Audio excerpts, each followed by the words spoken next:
All right. Good morning, everybody. Happy Wednesday. I keep getting the dates wrong since we switched from Tuesdays to Wednesdays. It's thrown my whole week off. I hope you have had a great week.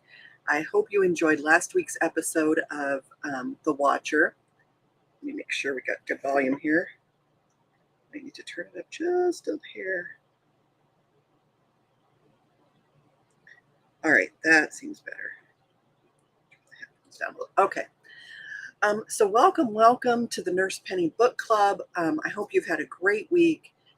Things here have been just popping along. Had a ton of stuff to do yesterday. Had my CAT scan on my shoulder. Don't have any results on that yet. Go to the doctor, I think August 8th for that. What else? Had the CAT scan on the shoulder. Went to the eye doctor. I can now see without, I can see a distance without the glasses. So as you get older, I don't know if you guys have this issue. Sorry, I don't mean to fuss with my clothes. I've noticed as I've gotten older that it is much more difficult to correct my vision. Do you guys have this? So this eye is better, I think, altogether. I can't remember which it is. So what I need is, I went to the eye doctor and I said, okay, what I need is a pair of glasses or a pair of contact lenses that are multifocal so that I can see at a distance. I can see at mid-range where my computer is, and I can see, I'll turn this a little bit so it's not shining right in my glasses. There we go. And that didn't help. And I can see close up. We, of course, can't get trifocal contact lenses, or maybe you can, but I'm not going to. And so he said, well, let's do this one for mid-range and close up, and let's do this one for distance. If you've never tried to get used to something like that, it's not easy. And so what was happening was, it was like distorting my distance vision, even though I had one good distance eye. It was driving me crazy because I didn't have good close-up vision, didn't have good mid-range distance, didn't have good distance vision, right? So I went back yesterday and I said, okay, we got to do something. I'm going to have to compromise. And so we put me in distance only on this one, distance mid-range on this one, and still I need the reading glasses. but my distance vision is acceptable, is exceptional, and so I'm going to stop because that poor guy doesn't deserve to have to put me in something else again. He's very sweet. So anyway, had the CAT scan done yesterday, did that, went to the grocery store, bought a bunch of stuff for my juice. I like to juice in the summer. I don't know, do you guys juice? I like to juice. Like in the morning, I'll start with just water with some lemon in it. And then, maybe, I don't know, half an hour later, I'll make celery, cucumber, and apple juice. So it's like 4 stalks, big stalks of celery, and then 3 apples, and then a whole cucumber. And I'll drink all that. And then for lunch yesterday, you know how I crave some of the things that are for fall in the summer. And I used to think, oh, that's a fall thing, and I wouldn't make it. But now I'm grown and I can do whatever I want. And so yesterday I made sweet potato and butternut squash soup, and it was so good. And we had that for, I had that for lunch and for dinner, along with some chicken. It was really, really good. And it's super easy to make. They make these little, like bouillon cubes. They're called not chicken, I think is what they're called. And you make that to the amount of water that it tells you to make. And I roast my sweet potatoes, or if you've got leftover sweet potatoes.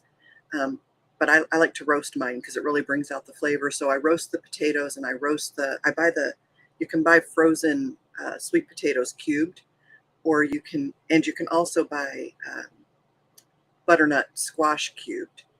And so hi Debbie, I roast that all up and get it really nice. And then once it cools off, I take the amount of water that I would need for the soup. And for me and Don, it's not much. And put the water in the blender, put the vegetables in the blender, blend them all up. And I've already, put the cubes in it. I can't talk this morning. Already put the cubes in it, so it's already flavored, the bouillon cubes. Then you just put it back in the pan and you heat it up. And it's so nice. It's really smooth. It's kind of like, it reminds me of tomato bisque in that it's a little bit sweeter. And you can also add fresh tomatoes to it, and it does make a really nice tomato bisque because the squash and the sweet potatoes add a little sweetness to it. So I love that. That's what I had yesterday. And then this weekend I did from scratch black eyed peas, which were just so good, and made some barley with it, and took the leftover chicken that we had. We'll buy a rotisserie chicken, and I'll use it for multiple things through the week. And so I took that rotisserie chicken and shredded it up and mixed it with the barley and the black eyed peas and the broth from the black eyed peas, and we had that, and it was just crazy, crazy good. Add a little spinach salad to that, and it's amazing. Good morning, Tennessee woman. And so anyway, that's kind of been our week. We are getting ready to get Jacob's car out of jail. It's not been fixed yet, but we've got to get it. We've got to pay the diagnostic fee to get it out of Lexington and get it here to Winchester where it can be fixed. And the first part of our Give, Send, Go money cleared. And so I'm going to take care of that when I get done here today. And the cat's doing well. We're hitting on all cylinders. And then next Friday, we leave for vacation. So we'll be gone Friday, Saturday, Sunday, Monday, and I think we get back late Tuesday. So I've not decided what we're going to do about, not this Friday's show, but next Friday's show. I may just do it on Thursday. But anyway, that's everything that I can think of that's going on. I don't know if your lives are this, I'm sure they are this busy during the summer. I have my coffee. Now you're hungry. It's a really good soup, and the black-eyed peas and chicken and barley is just crazy good. Barley's a nice grain. You can sprout it and make barley grass out of it, which you have to actually have the seeds, but you can sprout it and grow it as a barley grass and then use it in juice and things like that. My cats like it, so I've got a little thing for the cats where you can go grow cat grass, but I put barley grass in it because barley's really good for you. I have my coffee here, and it is burn your tongue hot. Hopefully it's cooled a little bit. A little. And I have my juice just in case things go wompy this week. I hate that happened last week. All right, so we're reading The Giver by Lois Lowry. This week we start on chapter 12. And let me see how many chapters are in this one. I think 24. There are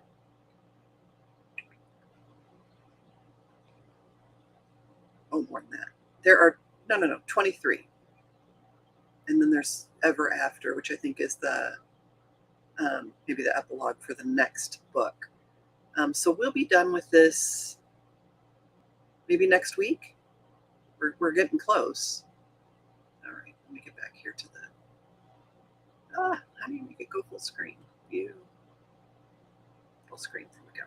All right, let me get us back to the right page here. I done broke it now.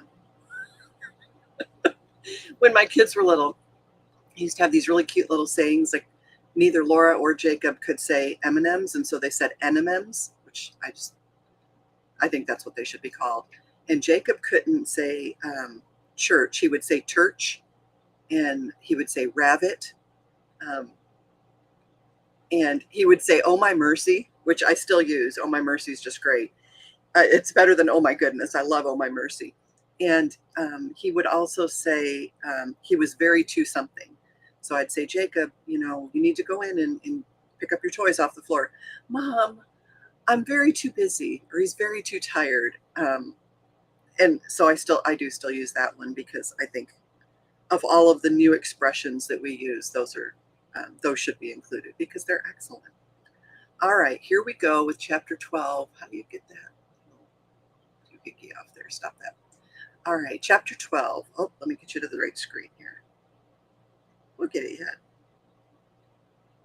And my friend Tracy's birthday is Sunday. So if you guys watch Uncover DC, Sunday is her birthday. I don't know if she wanted everybody to know that, but you know now. And she shouldn't tell me when her birthday is if she doesn't want me to announce it to the whole world. But anyway, Sunday is her birthday, and I have a really cool thing in store for her birthday that she doesn't know anything about, so don't tell her. And I'm very excited to get it. I'm hoping we will be done in time, but even if it's not, it's going to be worth the wait. And when that is ready, I will show you guys that. So that's all you get to know. Don't you hate it when someone does that? Like, just tell me. You're killing me with your words. All right, here we go. Chapter 12. You slept soundly, Jonas? His mother asked at the morning meal. No dreams? Jonas simply nodded and smiled and nodded, not ready to lie, not willing to tell the truth. I slept very soundly, he said. I wish this one would, his father said, leaning down from his chair to touch Gabriel's waving fist. The basket was on the floor beside him. In its corner, beside Gabriel's head, the stuffed hippo sat, staring with its blank eyes. So do I, Mother said, rolling her eyes. He's so fretful at night.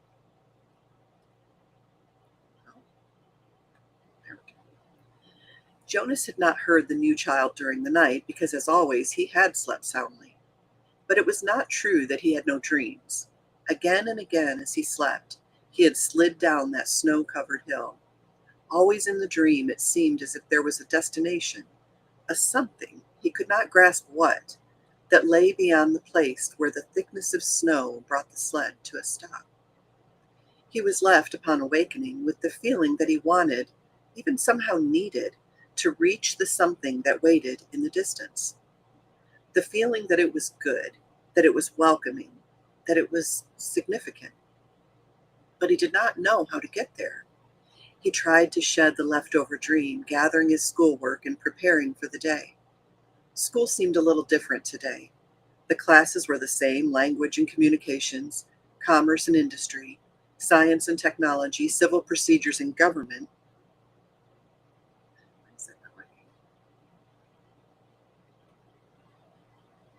But during the breaks for recreation periods, that's right. My little thing's not working here where I can turn the thing. But during the breaks for recreation periods and the midday meal, the other new 12s were abuzz with descriptions of their first day of training. All of them talked at once, interrupting each other, hastily making the required apology for interrupting, then forgetting again in the excitement of describing the new experience. Jonas listened. He was very aware of his own admonition not to discuss his training, but it would have been impossible anyway. There was no way to describe to his friends what he had experienced there in the annex room. How could you describe a sled without describing a hill and snow?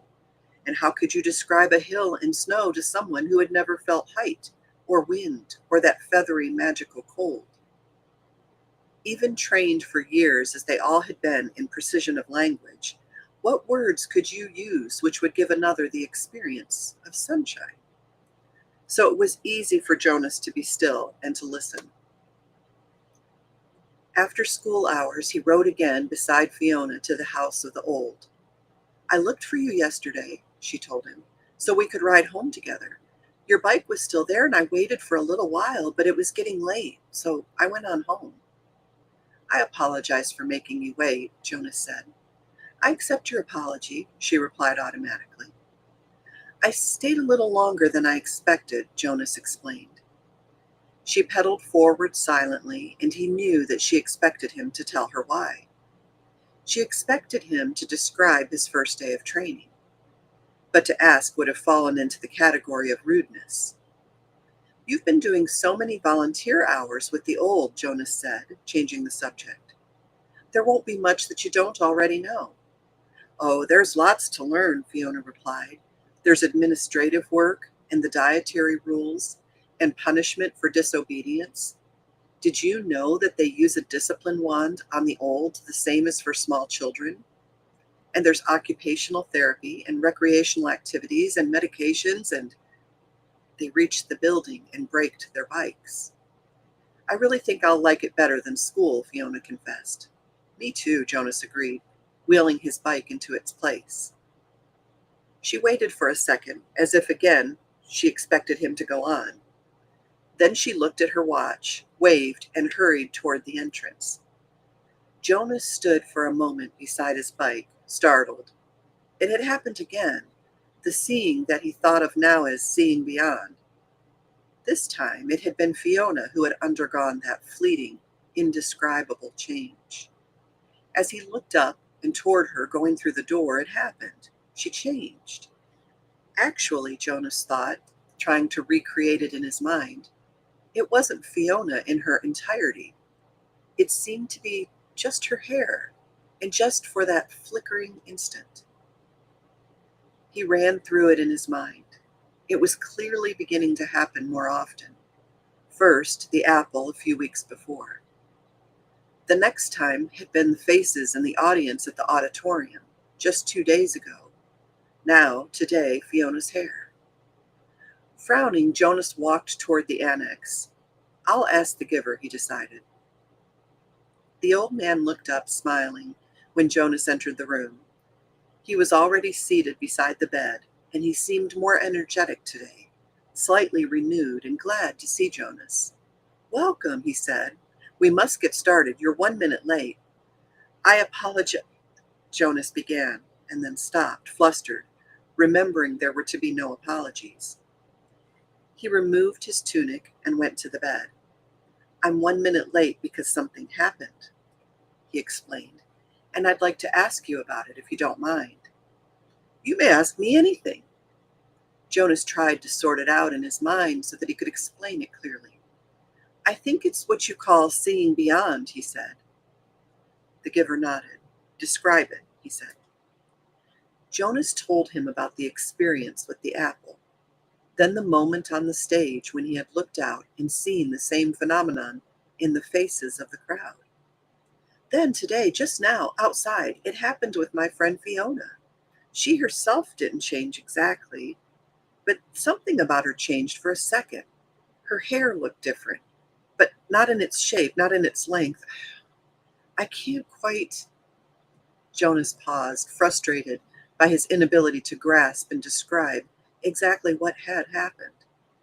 Finally, he simply said, It changed. I don't know how or why.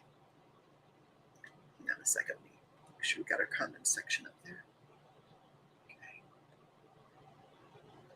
That's why I was 1 minute late, he concluded, and looked questioningly at the giver. To his surprise, the old man asked him a question which seemed unrelated to the seeing beyond. When I gave you the memory yesterday, the first one, the ride on the sled, did you look around? Jonas nodded. Yes, he said. But the stuff, the snow in the air made it hard to see anything. Did you look at the sled? Jonas thought back. No, I only felt it under me. I dreamed of it last night, too. But I don't remember seeing the sled in my dream either, just feeling it. The giver seemed to be thinking. When I was observing you before the selection, I perceived that you probably had the capacity, and what you describe confirms that. It happened somewhat differently to me, the giver told him. When I was just your age, about to become the new receiver, I began to experience it, though it took a different form. With me, it was, well, I won't describe that now. You won't understand it yet. But I think I can guess how it's happening with you. Let me just make a little test to confirm my guess. Lie down. Jonas lay on the bed again with his hand at his sides. He felt comfortable here now. He closed his eyes and waited for the familiar feel of the giver's hands on his back. But it didn't come. Instead, the giver instructed him. Call back the memory of the ride on the sled, just the beginning of it, where you're at the top of the hill before the slide starts. And this time, look down at the sled. Jonas was puzzled. He opened his eyes. Excuse me, he said politely, but don't you have to give me the memory? It's your memory now. It's not mine to experience any longer. I gave it away. But how can I call it back?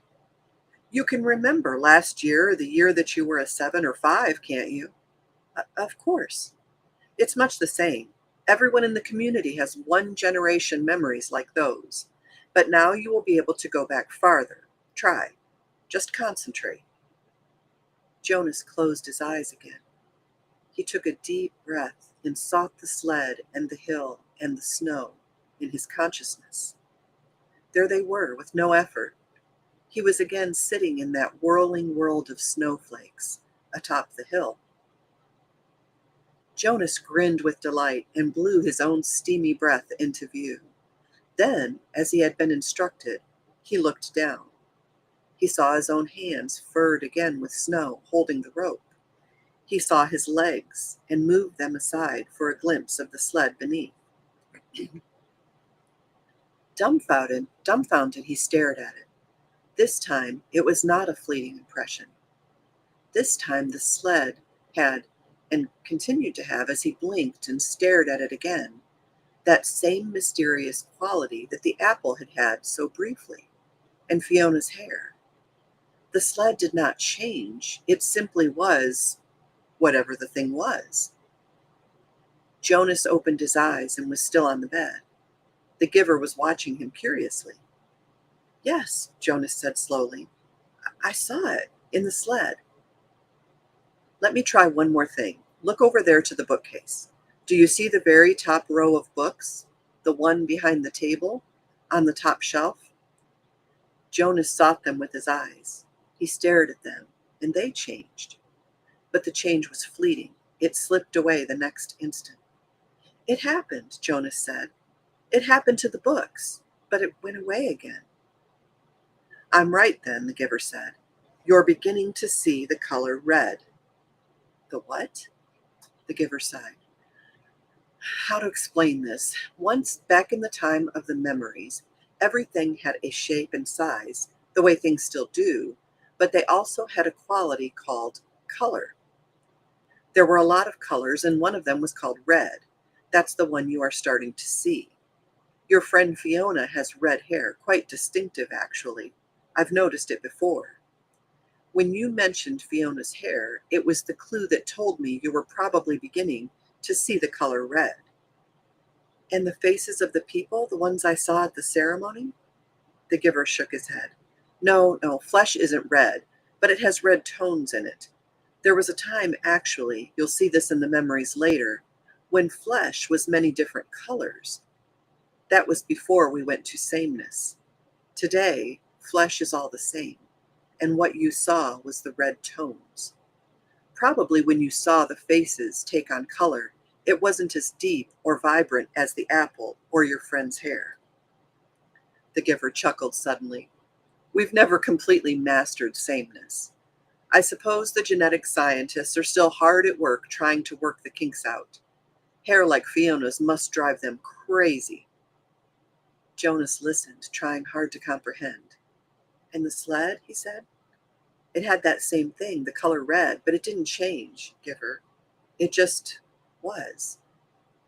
Because it's a memory from the time when color was. It was so, I wish language were more precise. The red was so beautiful. The giver nodded. It is. Do you see it all the time? I see all of them, all the colors. Will I? Of course, when you receive the memories, you have the capacity to see beyond. You'll gain wisdom, then along with colors and lots more. Jonas wasn't interested just then in wisdom. It was the colors that fascinated him. Why can't everyone see them? Why did colors disappear? The giver shrugged. Our people made that choice, the choice to go to sameness. Before my time, before the previous time, back and back and back. We relinquished color when we relinquished sunshine and did away with differences. He thought for a moment. We gained control of many things, but we had to let go of others. We shouldn't have, Jonas said fiercely. The giver looked startled at the certainty of Jonas's reaction. Then he smiled wryly. You've come very quickly to that conclusion, he said. It took me many years. Maybe your wisdom will come much more quickly than mine. He glanced at the wall clock. Lie back down now, we have so much to do. Giver, Jonas asked as he arranged himself again on the bed, how did it happen to you when you were becoming the receiver? You said that the seeing beyond happened to you, but not the same way. The hands came to his back. Another day, the giver said gently. I'll tell you another day. Now we must work, and I've thought of a way to help you with the concept of color. Close your eyes and be still now. I'm going to give you a memory of a rainbow. Chapter 13. Days went by and weeks. Jonas learned through the memories the names of colors, and now he began to see them all in his ordinary life, though he knew it was ordinary no longer and would never be again. But they didn't last. There would be a glimpse of green, the landscaped lawn around the central plaza, a bush on the riverbank, the bright orange of pumpkins being trucked in from the agricultural fields beyond the community boundary, seen in an instant the flash of brilliant color, but gone again, returning to their flat and hueless shade. The giver told him that it would be a very long time before he had the colors to keep. But I want them, Jonas said angrily. It isn't fair that nothing has color. Not fair? The giver looked at Jonas curiously. Explain what you mean. Well, Jonas had to stop and think it through. If everything's the same, then there aren't any choices. I want to wake up in the morning and decide things, a blue tunic or a red one. He looked down at himself, at the colorless fabric of his clothing. But it's all the same, always. Then he laughed a little. I know it's not important what you wear, it doesn't matter, but it's the choosing that's important, isn't it? The giver asked him. Jonas nodded. My little brother, he began and then corrected himself. No, that's inaccurate. He's not my brother, not really. But this new child that my family takes care of, his name's Gabriel. Yes, I know about Gabriel. Well, he's right at the age where he's learning so much. He grabs toys when we hold them in front of him. My father says he's learning small muscle control, and he's really cute. The giver nodded. But now that I can see colors, at least sometimes, I was just thinking, what if we could hold up things that were bright red or bright yellow, and he could choose instead of the sameness? He might make wrong choices. Oh, Jonas was silent for a minute. Oh, I see what you mean. It wouldn't matter for a new child's toy. But later it does matter, doesn't it? We don't dare to let people make choices of their own. Not safe, the giver suggested. Definitely not safe, Jonas said with certainty. What if they were allowed to choose their own mate and chose wrong? Or what if, he went on, almost laughing at the absurdity, they chose their own jobs? Frightening, isn't it? The giver said. Jonas chuckled. Very frightening. I can't even imagine it. We really have to protect people from wrong choices. It's safer. Yes, Jonas, much safer. But when the conversation turned to other things, Jonas was left still with the feeling of frustration that he didn't understand. He found that he was often angry now, irrationally angry at his group mates, that they were satisfied with their lives, which had none of the vibrance his own was taking on. And he was angry at himself that he could not change that for them. He tried, without asking permission from the giver because he feared or knew that it would be denied. He tried to give his new awareness to his friends. Asher, Jonas said one morning, look at those flowers very carefully. They were standing beside a bed of geraniums planted near the hall of open records. He put his hands on Asher's shoulders and concentrated on the red of the petals, trying to hold it as long as he could and trying at the same time to transmit the awareness of red to his friend. What's the matter? Asher asked uneasily. Is something wrong? He moved away from Jonas's hands. It was extremely rude for one citizen to touch another outside of family units. No, nothing. I thought for a minute that they were wilting and we should let the gardening crew know they needed more watering. Jonas sighed and turned away. One evening he came home from his training weighted with new knowledge. The giver had chosen a startling and disturbing memory that day. Under the touch of his hands, Jonas had found himself suddenly in a place that was completely alien, hot and windswept under a vast blue sky. There were tufts of sparse grass, a few bushes and rocks, and nearby he could see an area of thicker vegetation, broad, low trees outlined against the sky. He could hear noises, the sharp crack of weapons.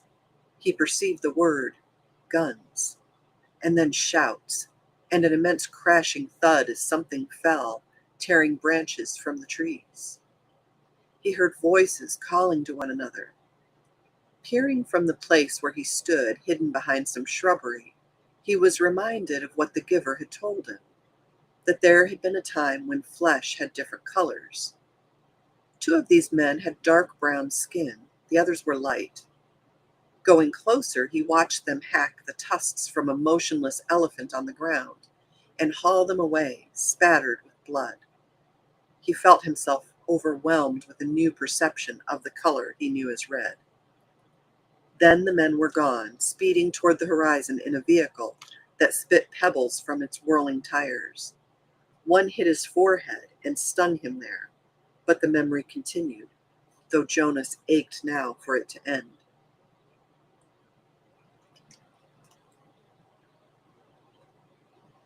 Now he saw another elephant emerge from the place where it had stood hidden in the trees. Very slowly it walked to the mutilated body and looked down. With its sinuous trunk, it stroked the huge corpse. Then it reached up, broke some leafy branches with a snap, and draped them over the mass of torn, thick flesh. Finally, it tilted its massive head, raised its trunk, and roared into the empty landscape. Jonas had never heard such a sound. It was a sound of rage and grief, and it seemed never to end. He could still hear it when he opened his eyes and lay anguished on the bed where he received the memories. It continued to roar into his consciousness as he pedaled slowly home. "Lily," he asked that evening when his sister took her comfort object, the stuffed elephant, from the shelf, "did you know that once there really were elephants, live ones?" She glanced down at the ragged comfort object and grinned. "Right," she said skeptically. "Sure, Jonas." Jonas went and sat beside them while his father untied Lily's hair ribbons and combed her hair. He placed one hand on each of their shoulders. With all of his being, he tried to give each of them a piece of the memory, not of the tortured cry of the elephant, but of the being of the elephant, of the towering, immense creature, and the meticulous touch with which it had tended its friend at the end. But his father had continued to comb Lily's long hair, and Lily, impatient, had finally wiggled under her brother's touch. "Jonas," she said, "you're hurting me with your hand." "I apologize for hurting you, Lily," Jonas mumbled, and took his hand away. "Accept your apology," Lily responded indifferently, stroking the lifeless elephant. "Hi, Denise." "Giver," Jonas asked once as they prepared for the day's work, "don't you have a spouse? Aren't you allowed to apply for one?" Although he was exempted from the rules against rudeness, he was aware that this was a rude question. But the giver had encouraged all of his questions, not seeming to be embarrassed or offended by even the most personal. The giver chuckled. "No, there's no rule against it. And I did have a spouse. You're forgetting how old I am, Jonas. My former spouse lives now with the childless adults." Oh, of course. Jonas had forgotten the giver's obvious age. When adults of the community became older, their lives became different. They were no longer needed to create family units. Jonas's own parents, when he and Lily were grown, would go to live with the childless adults. "You'll be able to apply for a spouse, Jonas, if you want to. I'll warn you, though, that it will be difficult. Your living arrangements will have to be different from those of most family units, because the books are forbidden to citizens. You and I are the only ones with access to the books." Jonas glanced around at the astonishing array of volumes. From time to time now he could see their colors. With their hours together, his and the giver's, consumed by conversation and by the transmission of memories, Jonas had not yet opened any of the books. But he read the titles here and there and knew that they contained all of the knowledge of the centuries, and that one day they would belong to him. So if I have a spouse and maybe children, I'll have to hide the books from them? The giver nodded. It wasn't permitted to share the books with my spouse, that's correct. And there are other difficulties too. You remember the rule that says the new receiver can't talk about his training. Jonas nodded. Of course he remembered. It had turned out by far to be the most frustrating of the rules he was required to obey. When you become the official receiver, when we're finished here, you will be given a whole new set of rules. Those are the rules that I obey, and it won't surprise you that I am forbidden to talk about my work to anyone except the new receiver. That's you, of course. So there will be a whole part of your life which you won't be able to share with a family. It's hard, Jonas. It was hard for me. You do understand, don't you, that this is my life, the memories? Jonas nodded, but he was puzzled. Didn't life consist of the things you did each day? It wasn't anything else, really. I've seen you taking walks, he said. The giver sighed. I walk. I eat at mealtime. And when I'm called by the committee of elders, I appear before them to give them counsel and advice. Do you advise them often?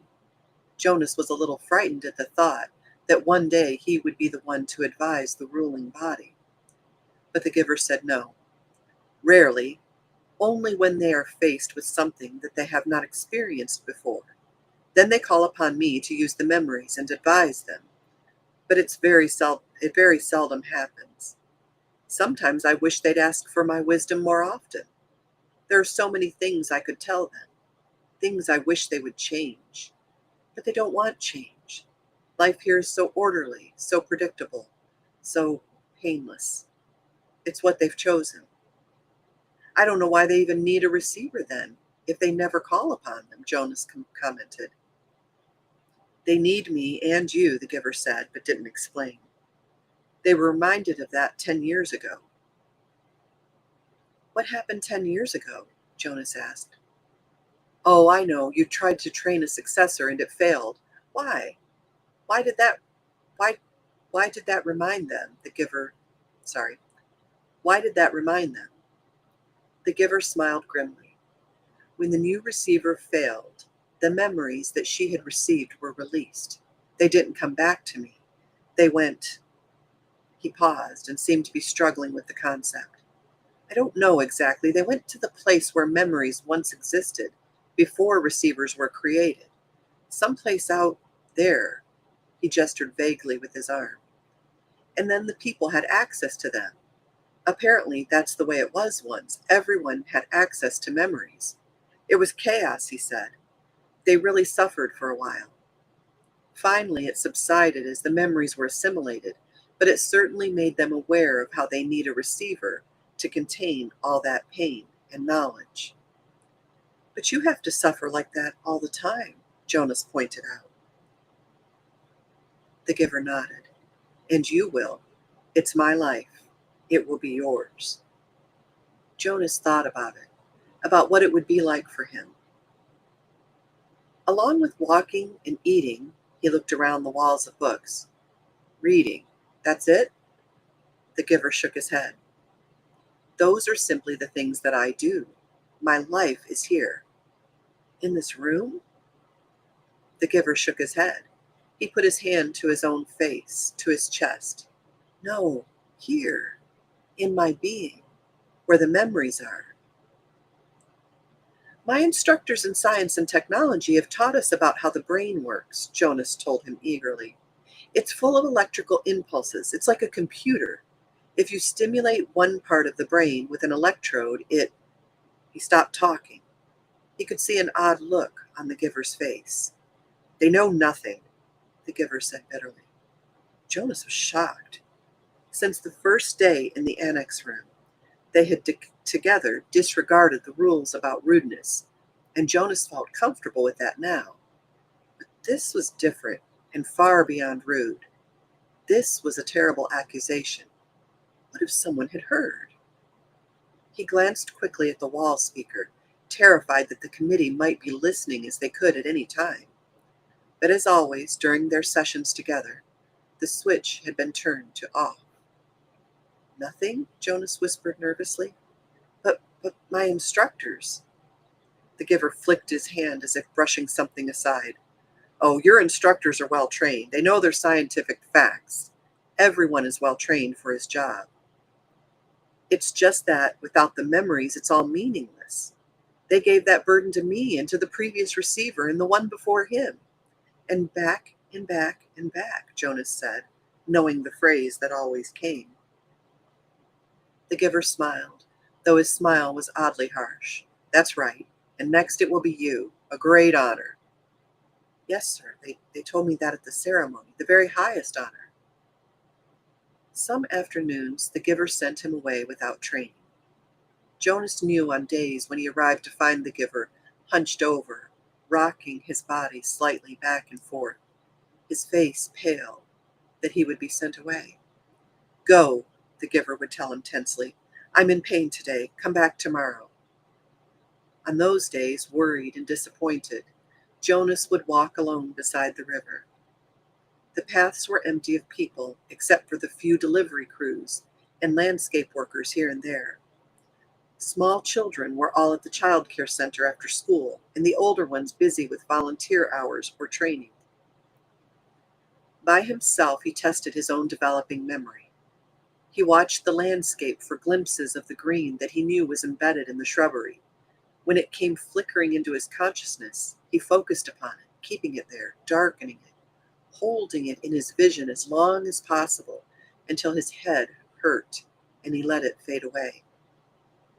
He stared at the flat, colorless sky bringing blue from it and remembered sunshine until finally, for an instant, he could feel warmth.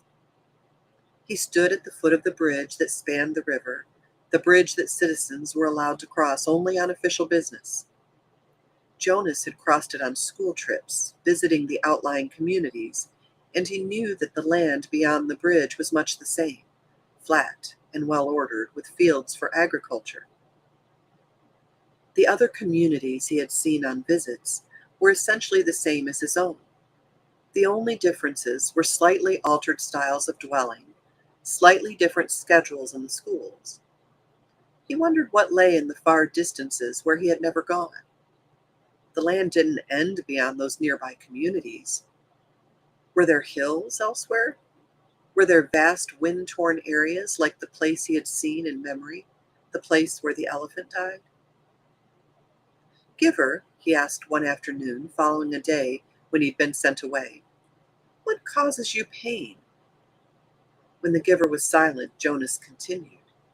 The chief elder told me at the beginning that the receiving of memory causes terrible pain, and you described for me that the failure of the last new receiver released painful memories to the community. But I haven't suffered, Giver. Not really, Jonas smiled. Oh, I remember the sunburn you gave me on the very first day, but that wasn't so terrible. What is it that makes you suffer so much? If you gave some of it to me, maybe your pain would be less. The giver nodded. Lie down, he said. It's time, I suppose. I can't shield you forever. You'll have to take it all on eventually. Let me think, he went on, when Jonas was on the bed waiting, a little fearful. All right, the giver said after a moment. I've decided. We'll start with something familiar. Let's go once again to a hill and a sled. He placed his hands on Jonas's back. Let me fix my screen here. If I can get my cursor over. And welcome to the chat, or to the show, Denise, and wow, that's a name. Shanmugam Vinyash Prabhu.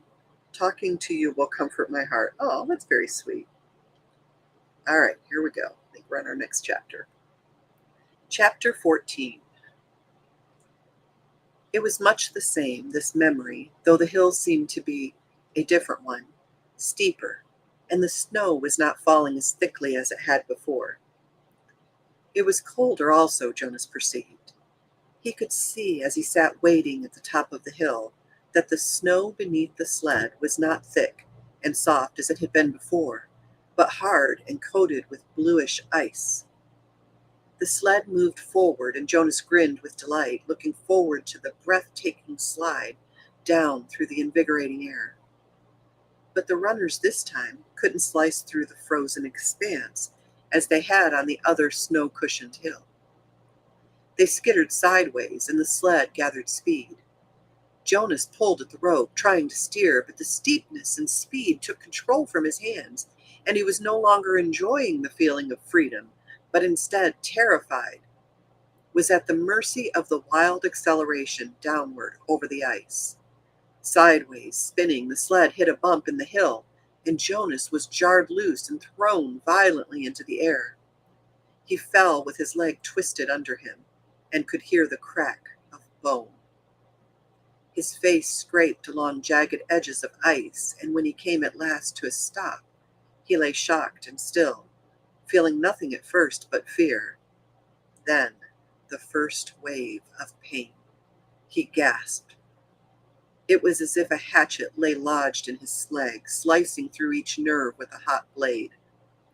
In his agony he perceived the word fire and felt flames licking at the torn bone and flesh.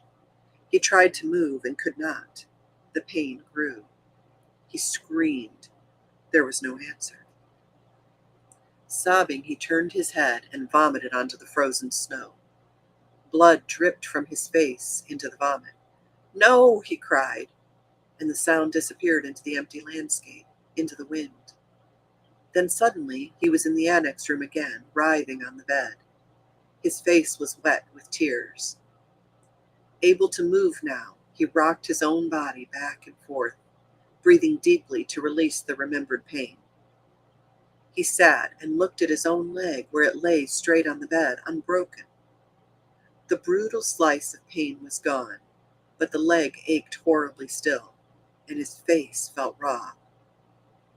"May I have relief of pain, please?" he begged. It was always provided in his everyday life for the bruises and wounds, for a mashed finger, a stomach ache, a skinned knee from a fall from a bike. There was always a daub of anesthetic ointment, or a pill, or in severe instances an injection that brought complete and instantaneous deliverance. But the giver said no, and looked away. Limping, Jonas walked home, pushing his bicycle that evening. The sunburn pain had been so small in comparison, and had not stayed with him, but this ache lingered. It was not unendurable as the pain on the hill had been. Jonas tried to be brave. He remembered that the chief elders had said he was brave. "Is something wrong, Jonas?" his father asked at the evening meal. "You're so quiet tonight. Aren't you feeling well? Would you like some medication?" But Jonas remembered the rules. No medication for anything related to his training, and no discussion of his training. At the time for sharing of feelings, he simply said that he felt tired, that his school lessons had been unusually demanding that day. He went to his sleeping room early, and from behind the closed door, he could hear his parents and sister laughing as they gave Gabriel his evening bath. They've never known pain, he thought. The realization made him feel desperately lonely, and he rubbed his throbbing leg. He eventually slept. Again and again he dreamed of the anguish and the isolation on the forsaken hill. The daily training continued, and now it always included pain. The agony of the fractured leg began to seem no more than a mild discomfort as the giver led Jonas firmly, little by little, into the deep and terrible suffering of the past. Each time, in his kindness, the giver ended the afternoon with a color-filled memory of pleasure. A brisk sail on a blue-green lake, a meadow dotted with yellow wildflowers, an orange sunset behind mountains. It was not enough to assuage the pain that Jonas was beginning now to know. Why? Jonas asked him after he had received a torturous memory in which he had been neglected and unfed. The hunger had caused excruciating spasms in his empty, distended stomach. He lay on the bed, aching. Why do you and I have to hold these memories? It gives us wisdom, the giver replied. Without wisdom, I could not fulfill my function of advising the committee of elders when they call upon me. But what wisdom do you get from hunger? Jonas groaned. His stomach still hurt, though the memory had ended. Some years ago, the giver told him, before your birth, a lot of citizens petitioned the committee of elders. They wanted to increase the rate of births.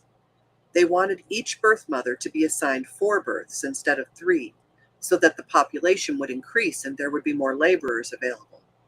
Jonas nodded, listening. That makes sense. The idea was that certain family units could accommodate an additional child. Jonas nodded again. Mine could, he pointed out. We have Gabriel this year, and it's fun having a 3rd child. The committee of elders sought my advice, the giver said. It made sense to them too, but it was a new idea, and they came to me for wisdom.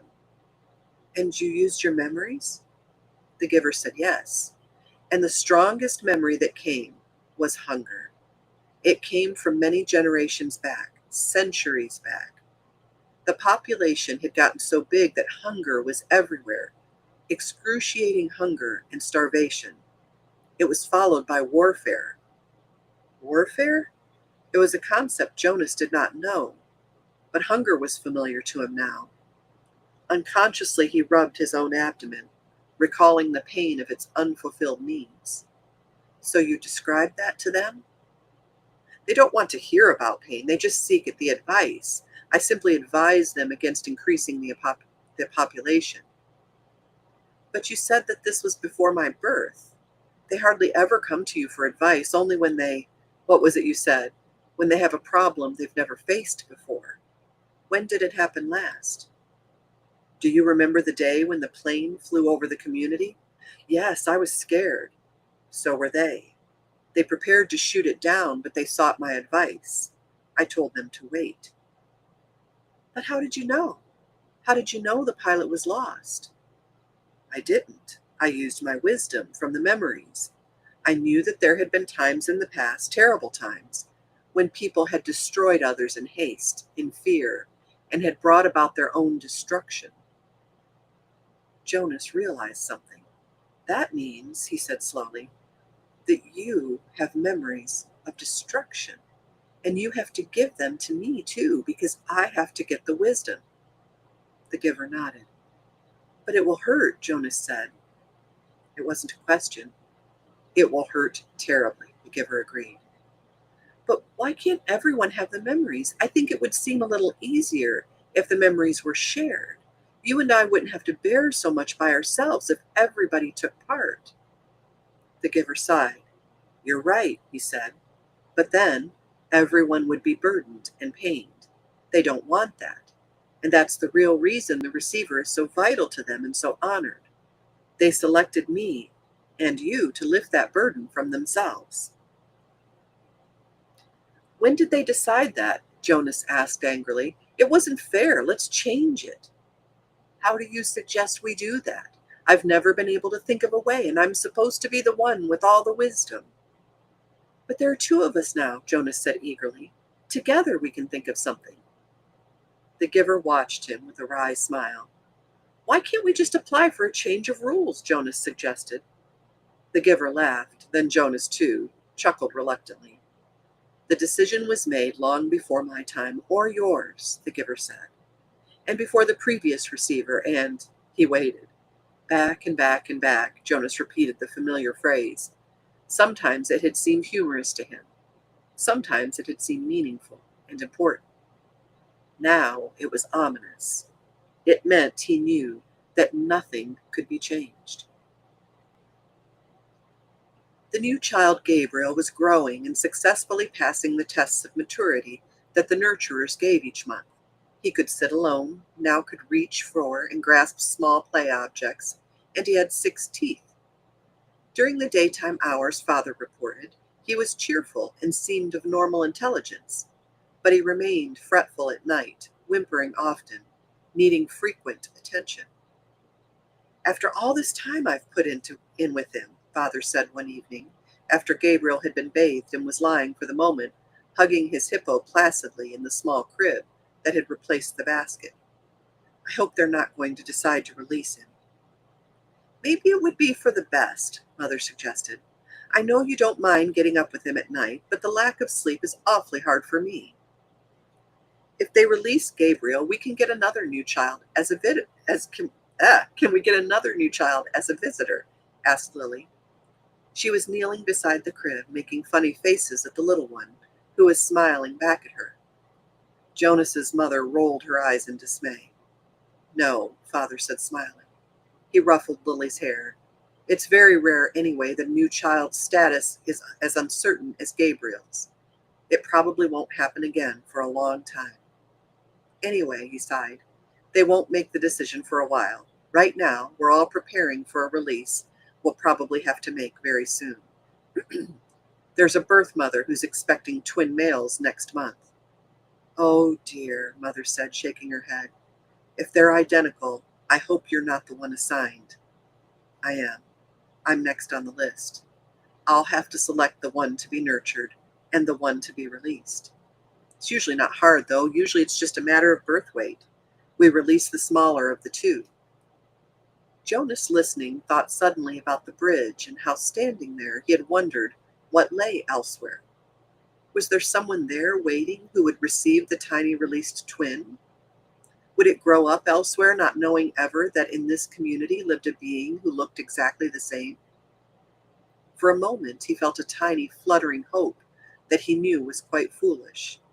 He hoped that it would be Larissa waiting, Larissa, the old woman he had bathed. He remembered her sparkling eyes, her soft voice, her low chuckle. Fiona had told him recently that Larissa had been released at a wonderful ceremony. But he knew that the old were not given children to raise.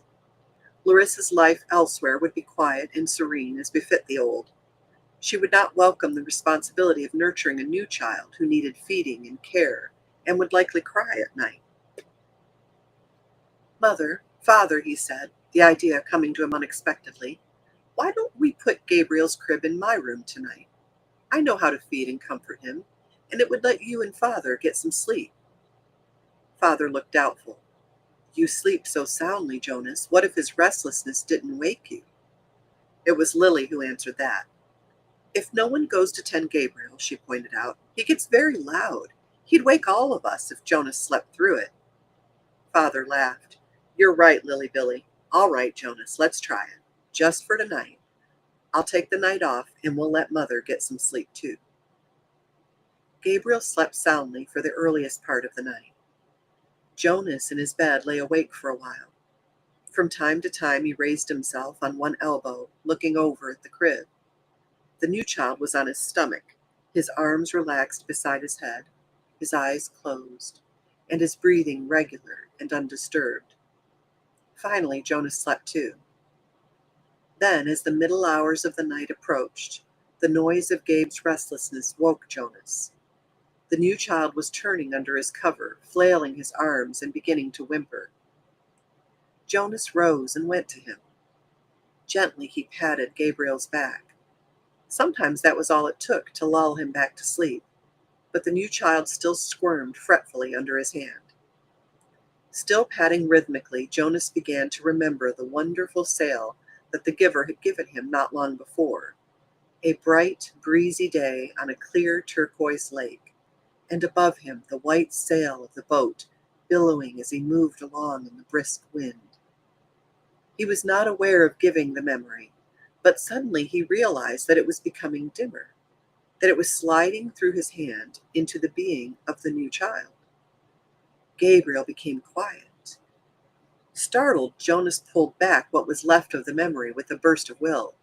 He removed his hand from the little back and stood quietly beside the crib. To himself he called the memory of the sail forward again. It was still there, but the sky was less blue, the gentle motion of the boat slower. the water of the lake more murky and clouded.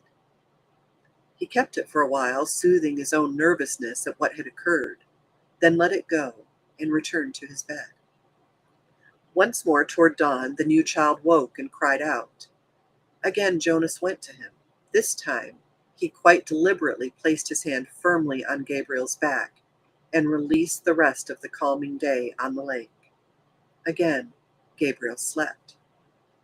But now Jonas lay awake thinking. He no longer had any more than a wisp of the memory, and he felt a small lack where it had been. He could ask the giver for another sail, he knew. A sail perhaps on ocean next time, for Jonas had a memory of ocean now and knew what it was. He knew that there were sailboats there too, and memories yet to be acquired. He wondered, though, if he should confess to the giver that he'd given a memory away. He was not yet qualified to be a giver himself, nor had Gabriel been selected to be a receiver. That he had this power frightened him. He decided not to tell.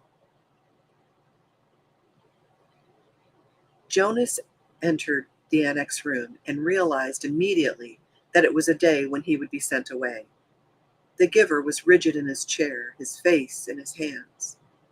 "I'll come back tomorrow, sir," he said quickly. Then he hesitated. "Unless maybe there's something I can do to help." The giver looked up at him, his face contorted with suffering.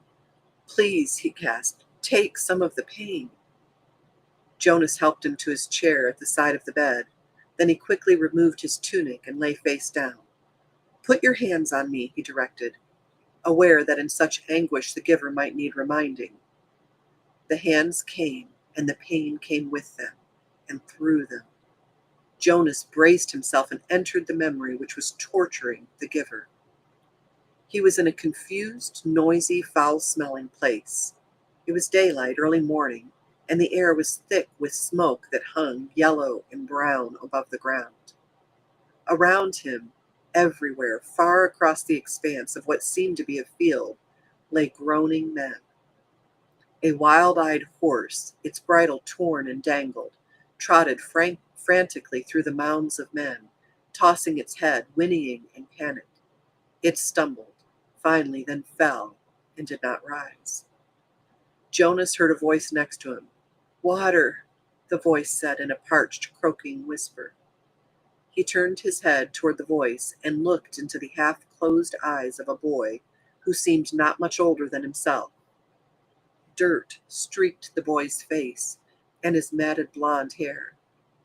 He lay sprawled, his gray uniform glistened with wet, fresh blood. The colors of the carnage were grotesquely bright. The crimson wetness on the rough and dusty fabric, the ripped shreds of grass, startlingly green in the boy's yellow hair. The boy stared at him. "Water," he begged again.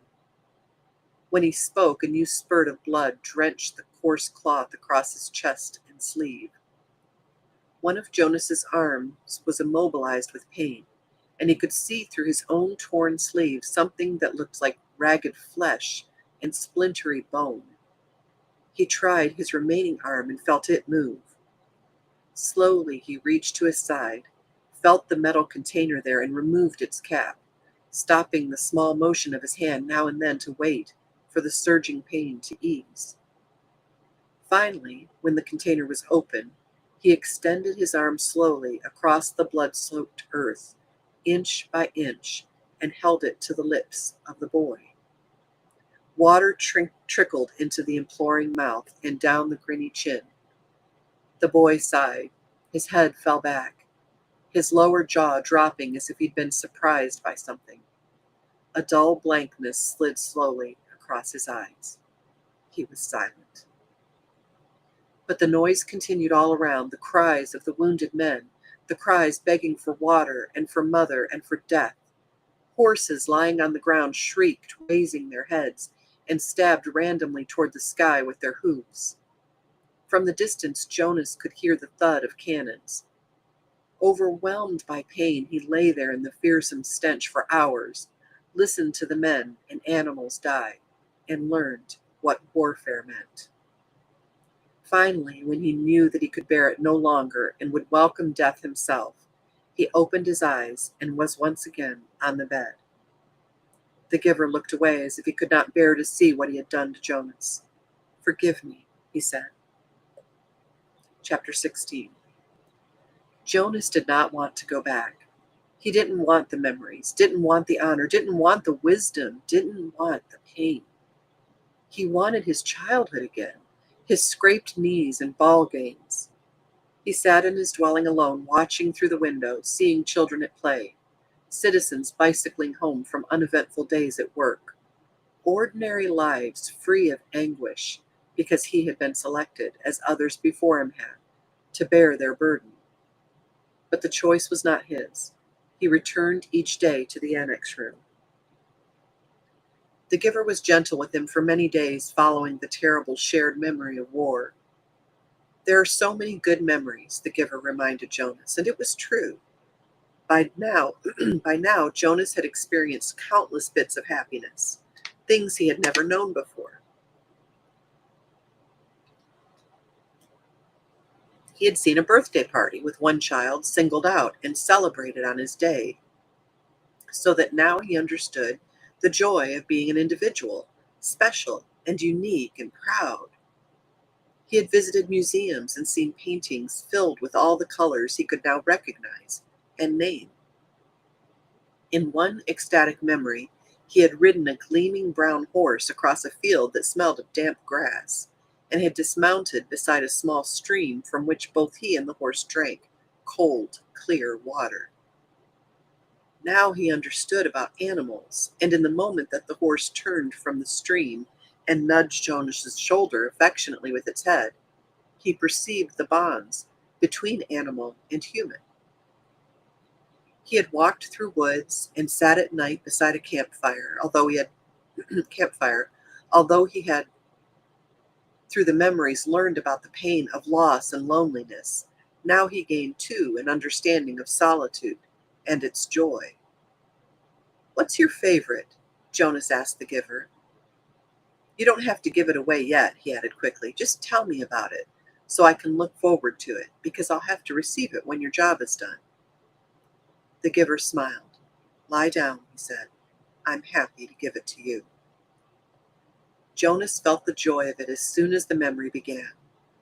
Sometimes it took a while for him to get his bearings, to find his place, but this time he fit right in and felt the happiness that pervaded the memory. He was in a room filled with people, and it was warm, with firelight glowing on a hearth. He could see through a window that outside it was night and snowing. There were colored lights, red and green and yellow, twinkling from a tree, which was oddly inside the room. On a table, lighted candles stood in a polished golden holder and cast a soft, flickering glow. He could smell things cooking, and he heard soft laughter. A golden-haired dog lay sleeping on the floor. On the floor there were packages wrapped in brightly colored paper and tied with gleaming ribbons.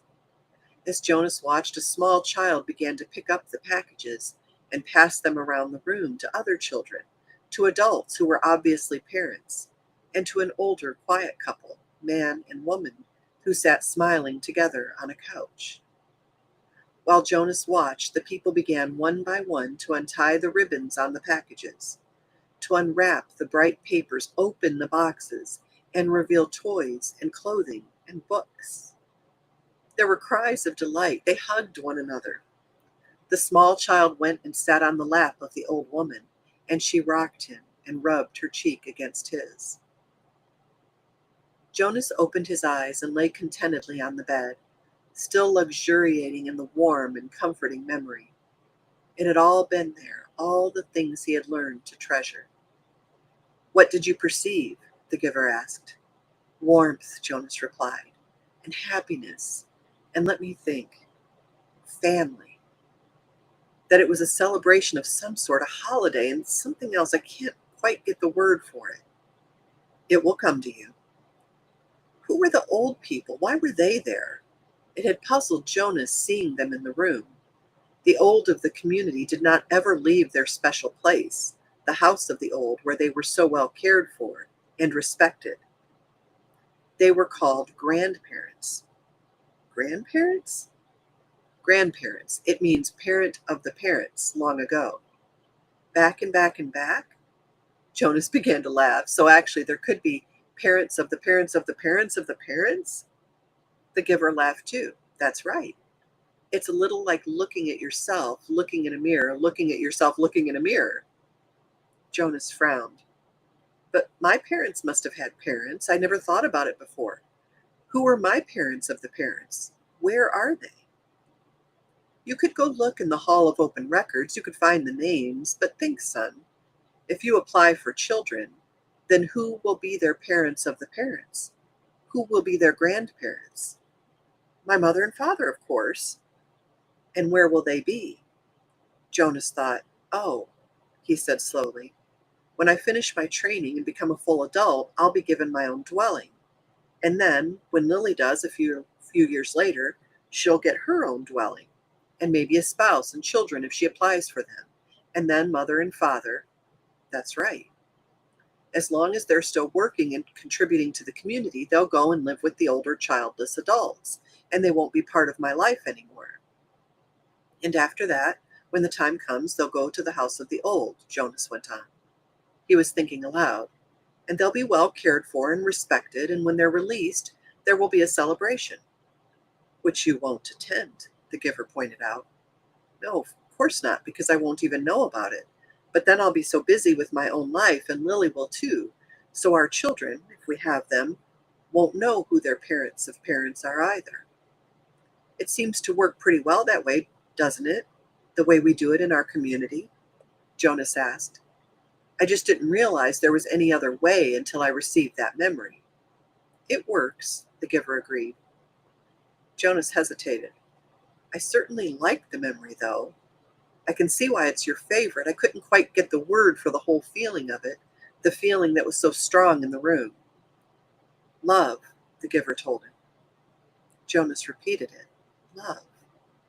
It was a word and a concept new to him. They were both silent for a minute. Then Jonas said, Giver, yes. I feel very foolish saying this, very, very foolish. No need, nothing is foolish here. Trust the memories and how they make you feel. Well, Jonas said, looking at the floor, I know you don't have the memory anymore because you gave it to me, so maybe you won't understand this. I will. I'm left with a vague wisp of that one, and I have many other memories of families and holidays and happiness, of love. Jonas blurted out what he was feeling. I was thinking that, well, I can see that it wasn't a very practical way to live, with the old right there in the same place, where maybe they wouldn't be well taken care of the way they are now, and that we have a better arranged way of doing things. But anyway, I was thinking, feeling, actually, that it was kind of nice then, and that I wish we could be that way, and that you could be my grandparent. The family and the memory seemed a little more, he faltered, not able to find the word he wanted. A little more complete, the giver suggested. Jonas nodded. I liked the feeling of love, he confessed. He glanced nervously at the speaker on the wall, reassuring himself that no one was listening. I wish we still had that, he whispered. Of course, he added quickly, I do understand that it wouldn't work very well, and that it's much better to be organized the way we are now. I can see that it was a dangerous way to live. What do you mean? Jonas hesitated. He wasn't certain, really, what he meant. He could feel that there was a risk involved, though he wasn't sure how. Well, he said finally, grasping for an explanation, they had fire right there in that room. There was a fire burning in the fireplace, and there were candles on a table. I can certainly see why those things were outlawed.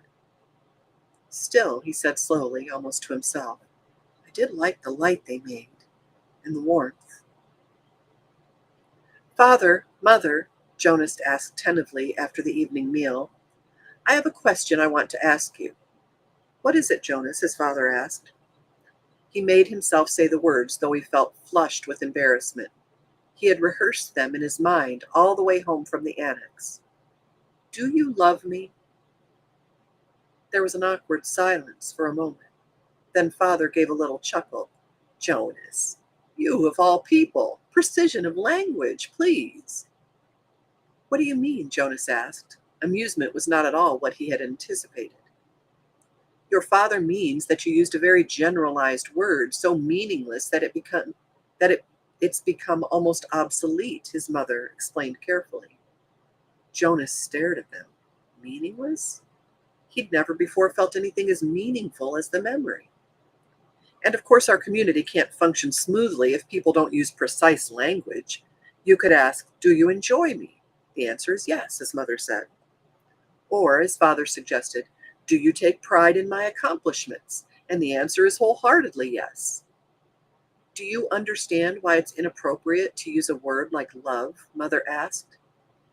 Jonas nodded. Yes, thank you, I do. He replied slowly. It was his first lie to his parents. Gabriel, Jonas whispered that night to the new child. The crib was in his room again. After Gabe had slept soundly in Jonas's room for 4 nights, his parents had pronounced the experiment a success and Jonas a hero. Gabriel was growing rapidly, now crawling and giggling across the room and pulling himself up to stand. He could be upgraded in the nurturing center. Father said happily now that he slept, he could be officially named and given to his family in December, which was only 2 months away. But when he was taken away, he stopped sleeping again and cried in the night. So he was back in Jonas's sleeping room. They would give it a little more time, they decided, since Gabe seemed to like it in Jonas's room. He would sleep there at night a little longer until the habit of sound sleep was fully formed.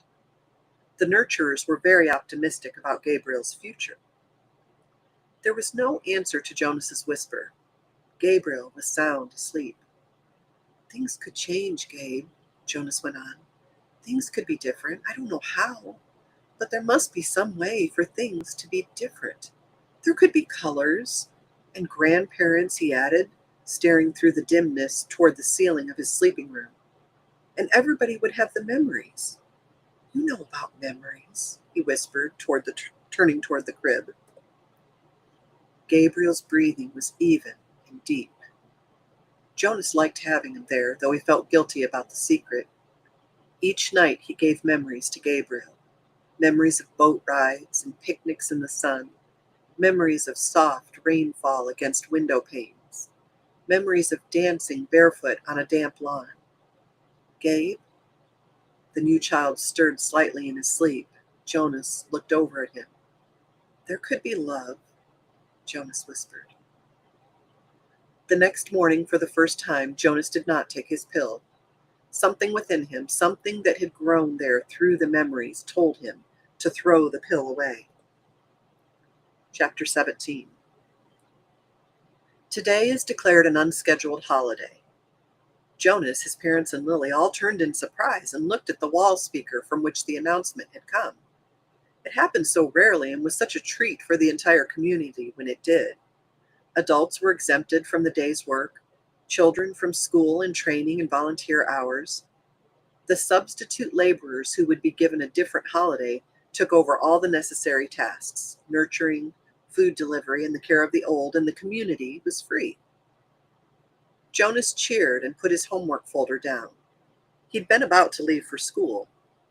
School was less important to him now, and before much more time passed, his formal schooling would end. But still, for 12s, though they had begun their adult training, there were the endless lists of rules to be memorized, and the newest technology to be mastered. He wished his parents, sister, and Gabe a happy day and rode down the bicycle path, looking for Asher. He had not taken the pills now for 4 weeks. The stirrings had returned, and he felt a little guilty and embarrassed about the pleasurable dreams that came to him as he slept. But he knew he couldn't go back to the world of no feelings that he had lived in for so long. And his new, heightened feelings permeated a greater realm than simply his sleep. Though he knew that his failure to take the pills accounted for some of it, he thought that the feelings came also from the memories. Now he could see all of the colors, and he could keep them too, so that the trees and grass and bushes stayed green in his vision. Gabriel's rosy cheeks stayed pink even when he slept, and apples were always, always red. Now, through the memories, he had seen oceans and mountain lakes and streams that gurgled through the woods, and now he saw the familiar wide river beside the path differently. He saw all of the light and color and history it contained and carried in its slow-moving water, and he knew that there was an elsewhere from which it came, and an elsewhere to which it was going. On this unexpected casual holiday, he felt happy, and he always had on holidays, as he always had on holidays, but with a deeper happiness than ever before. Thinking as he always did about precision of language, Jonas realized that it was a new depth of feeling that he was experiencing. Somehow they were not at all the same as the feelings that every evening in every dwelling, every citizen analyzed with endless talk. I felt angry because someone broke the play area rules, Lily had said once, making a fist with her small hand to indicate her fury. Her family, Jonas among them, had talked about the possible reason for rule breaking and the need for understanding and patience until Lily's fist had relaxed and her anger was gone. But Lily had not felt anger, Jonas realized now. Shallow impatience and exasperation, that was all Lily had felt. He knew that was certainty because now he knew what anger was. Now he had, in the memories, experienced injustice and cruelty, and he had reacted with rage that welled up so passionately inside him that he thought of discussing it calmly at the evening that the thought of discussing it calmly at the evening meal was unthinkable. I felt sad today, he'd heard his mother say, and they had comforted her. But now, Jonas had experienced real sadness. He had felt grief. He knew that there was no quick comfort for emotions like those. These were deeper, and they did not need to be told. They were felt. Today he felt happiness. Asher! He spied his friend's bicycle leaning against a tree at the edge of the playing field. Nearby other bikes were strewn about on the ground. On a holiday, the usual rules of order could be disregarded. He skidded to a stop and dropped his own bike beside the others. "Hey, Ash!" he shouted, looking around. There seemed to be no one in the play area. "Where are you?" "Shoo!" A child's voice coming from behind a nearby bush made the sound. "Pow, pow, pow!" A female 11 named Tanya staggered forward from where she had been hiding. Dramatically, she clutched her stomach and stumbled about in a zigzag pattern, groaning. "You got me," she called, and fell to the ground, grinning. Blam! Jonas, standing on the side of the playing field, recognized Asher's voice. He saw his friend, aiming an imaginary weapon in his hand, dart from behind one tree to another. "Blam! You're in my line of ambush, Jonas. Watch out!" Jonas stepped back. He moved behind Asher's bike and knelt so that he was out of sight. It was a game he had often played with the other children, a game of good guys and bad guys, a harmless pastime that used up their contained energy and ended only when they all lay posed in freakish postures on the ground. He had never recognized it before as a game of war. "Attack!" The shout came from behind the small storehouse where play equipment was kept. 3 children dashed forward, their imaginary weapons in firing position. From the opposite side of the field came an opposing shout. "Counterattack!" From their hiding places, a horde of children, Jonas recognized Fiona in the group, emerged running in a crouched position, firing across the field. Several of them stopped, grabbed their own shoulders and chests with exaggerated gestures, and pretended to be hit. They dropped to the ground and lay suppressing giggles. Feelings surged within Jonas. He found himself walking forward into the field. "You're hit, Jonas!" Asher yelled from behind the tree. "Pow! You're hit again!" Jonas stood alone in the center of the field. Several of the children raised their heads and looked at him uneasily. The attacking army slowed, emerging from their crouched positions, and watched to see what he was doing. In his mind, Jonas saw again the face of the boy who had lain dying on a field and had begged him for water. He had a sudden choking feeling as if it were difficult to breathe. One of the children raised an imaginary rifle and made an attempt to destroy him with a firing noise. Phew! They were all silent, standing awkwardly, and the only sound was the sound of Jonas's shuddering breaths. He was struggling not to cry. Gradually, when nothing happened, nothing changed, the children looked at each other nervously and went away. He heard the sounds as they righted their bicycles and began to ride down the path that led from the field. Only Asher and Fiona remained. "What's wrong, Jonas? It was only a game," Fiona said. "You ruined it," Asher said in an irritated voice. "Don't play it anymore," Jonas pleaded. "I'm the one who's training for assistant recreation director," Asher pointed out angrily. "Games aren't your area of expertise." Or expertness. "Expertise," Jonas corrected him automatically. "Whatever. You can't say what we play, even if you are going to be the new receiver." Asher looked warily at him. "I apologize for not paying you the respect you deserve," he mumbled. "Asher," Jonas said. He was trying to speak carefully and with kindness, to say exactly what he wanted to say. "You had no way of knowing this. I didn't know it myself until recently, but it's a cruel game. In the past there have—" "I said I apologize, Jonas." Jonas sighed. It was no use. Of course Asher couldn't understand. "I accept your apology, Asher," he said wearily. "Do you want to go for a ride along the river, Jonas?" Fiona asked, biting her lip with nervousness. Jonas looked at her. She was so lovely.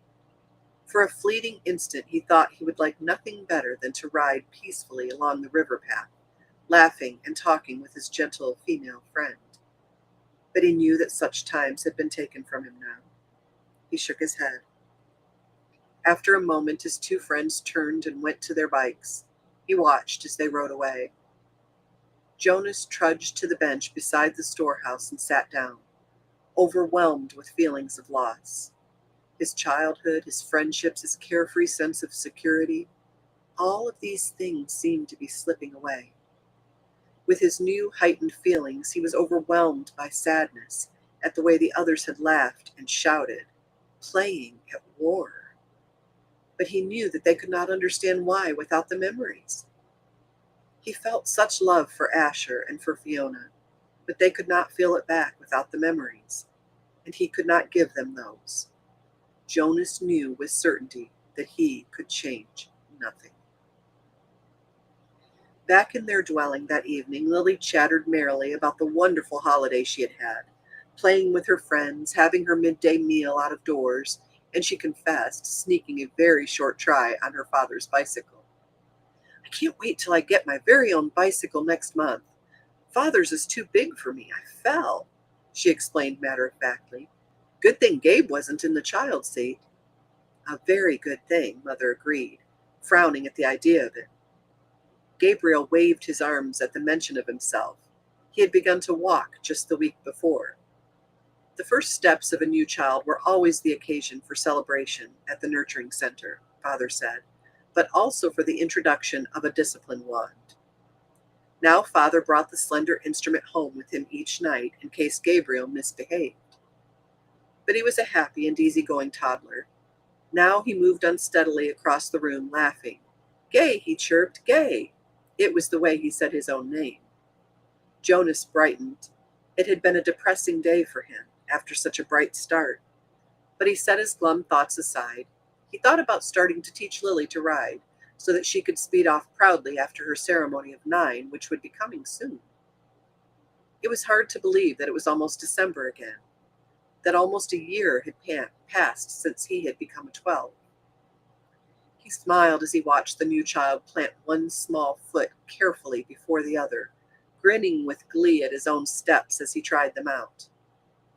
"I want to get to sleep early tonight," Father said. "Tomorrow's a busy day for me. The twins are being born tomorrow, and the test results show that they're identical." "One for here, one for elsewhere," Lily chanted. "One for here, one for else—" "Do you actually take it elsewhere, Father?" Jonas asked. "No, I just have to make the selection. I weigh them, hand the larger over to a nurturer who's standing by waiting, and then I get the smaller one all cleaned up and comfy. Then I perform a small ceremony of release and he glanced down, grinning at Gabriel. Then I wave bye-bye, he said in the special sweet voice he used when he spoke to the new child. He waved his hand in the familiar gesture. Gabriel giggled and waved bye-bye back to him. And somebody else comes to get him? Somebody from elsewhere? That's right, Jonas Bonus. Jonas rolled his eyes in embarrassment that his father had used the silly pet name. Lily was deep in thought. What if they give the little twin a name elsewhere? A name like, oh, maybe Jonathan. And here in our community, at his naming, the twin that we kept here is given the same name, Jonathan. And then there would be two children with the same name, and they would look exactly the same. And someday, maybe when they were 6, one group of 6s would go to visit another community in a bus, and there in the other community, in the other group of 6s would be Jonathan, who is exactly the same as the other Jonathan. And then maybe they would get mixed up and take the wrong Jonathan home, and maybe his parents wouldn't notice. And then, she paused for a breath.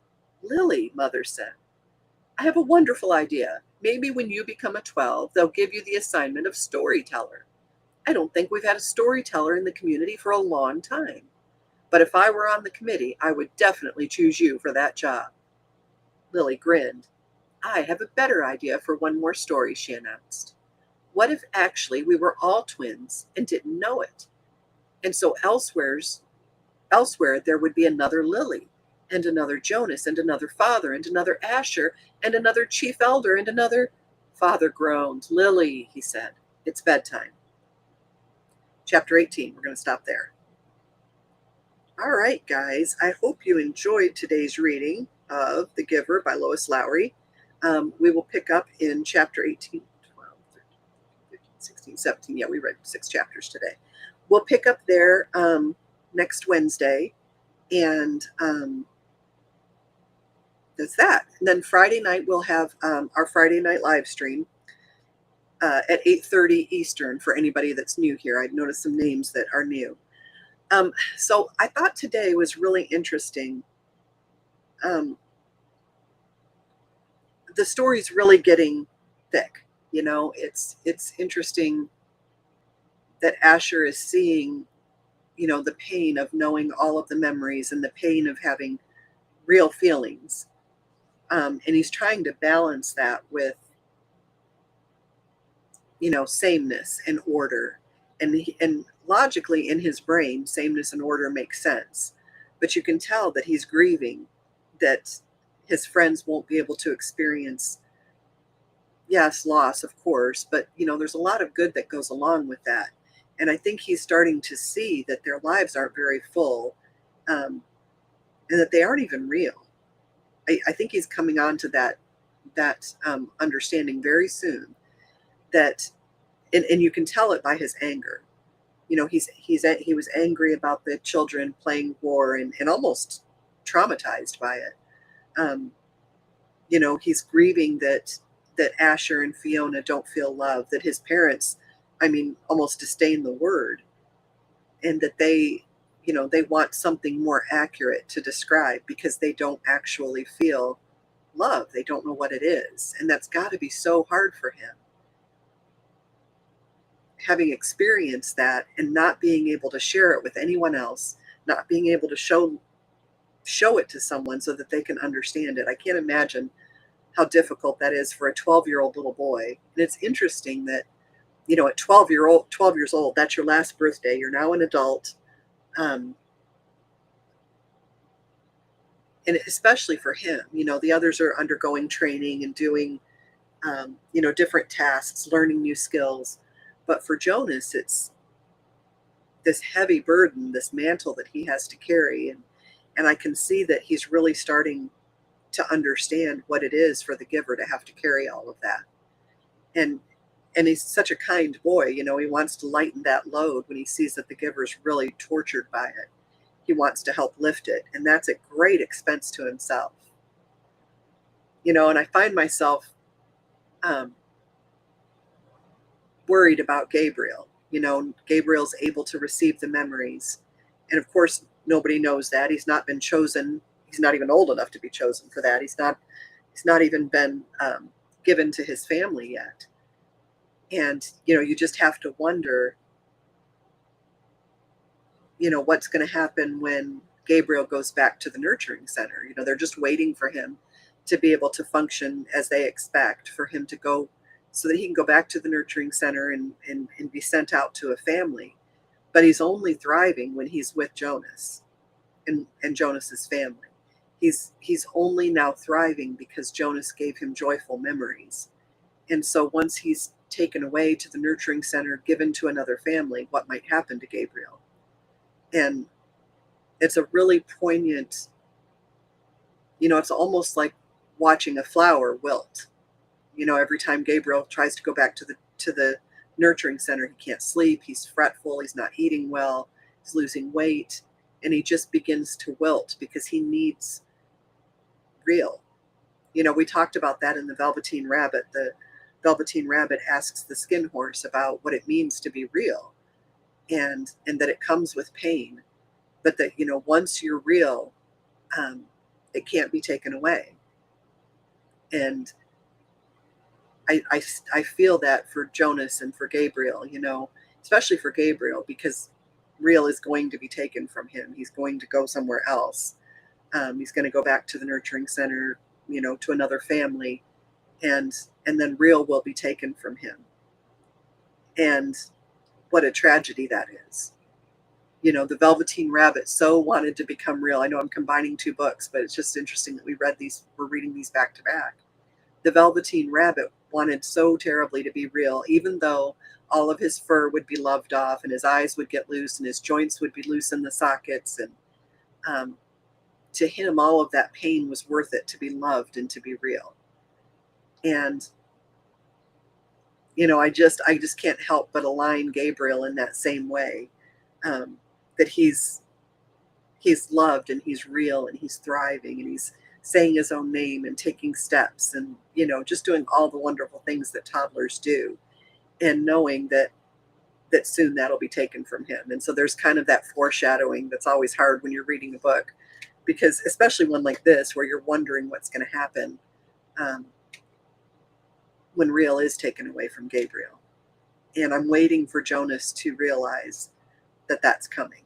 And I have pain for Jonas, because I see that he's getting all of the good memories and all of the bad memories. And it's just hard. It's hard to, we all go through that. We have good and we have bad, and we grieve the bad even once it's over. And so anyway, I just think those are kind of some interesting points from today. I'm going to close it there because it's noon and I've got some things that I need to get done this week. But I just wanted to thank you guys for joining me. It means a lot to read this with you. And I hope that it's blessing you as much as it's blessing me. And I hope it's opening our eyes to what's going on in our world and what's going on in our own lives. Have we gotten into sameness? Have we gotten into this habit of just doing the same thing day after day, having the same routine day after day, not challenging our minds, not looking for new experiences? Over time, you become less real when you do that. And I learned that in my near-death experience, that if I was going to go back and I was going to do it right and I was really going to live, I was going to have to be real. And that was going to be difficult and it was going to involve sacrifice. But that in that sacrifice, I would somehow become more.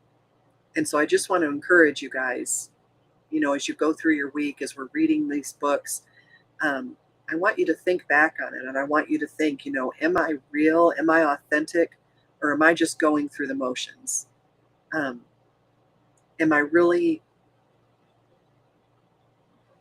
existing in my depth? Am I really deeply loving people? Am I allowing deep feelings, whether they're positive or negative? Am I sharing those with other people, or am I living in isolation? Those are important things for us to think about. So think about those as you go forward. I hope you're enjoying the book. We'll be back next Wednesday at 10:30 Eastern, Friday night at 8:30. I don't think there's supposed to be any storms Friday night. I was supposed to have an interview last night with Hillary Jubilee. I cannot think of the name of her podcast. That'll be up on YouTube. I think we're going to do it Sunday because it was storming here, and I don't like to be out in the RV when it's storming. Um, but anyway, I'll be back on Friday, and then I'll kind of by then hopefully have a decision on what we're going to do a week from Friday, since we're leaving for vacation, when we're going to move that. But let me pray us out. Heavenly Father, we just thank you for this day and for this time together. And we thank you for your love and the depth of experience that you give us, and really the depth of experience that Christ felt. That he came to this earth as God, made manifest in the flesh. And he had to endure all of those things, all of the things that we endure, all of the trials, the betrayal, the suffering, the joy, and the happiness. And what that must have been like to actually have the experiences, and to suffer and sacrifice the way he did, and still have the depth of love that he has for us. That's just incredible. To die at the hands of men, but to still love them and beg for their forgiveness, or for forgiveness for them. And I just pray that we would understand that more deeply, and that we would be able to walk in that way, and give love and be gracious to people who hurt us, and people that we know are on the wrong path. Father, our prayers go out to all of the people who are living in confusion, living contrary to the natural order that you have set. We know that that brings pain and suffering, and we just pray that they would see that and turn from it, and turn to you, and be able to have real freedom and real joy. And I just thank you for everybody that was here today. I pray that you bless them going forward. I pray that anybody who watches this on rewind would be blessed, and that the love of God would come down and be so close to them that they could feel it on their skin. Father, thank you so much for loving us and for your provision. And most of all, thank you for Jesus. It's in his name we pray. Amen. All right, guys.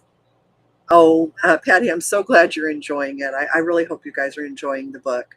Um, I will see you Friday night at 8:30 Eastern. Thank you for joining me for the Nurse Penny Book Club. And I guess that's it. We'll sign out for now. Love you guys, whole big bunches.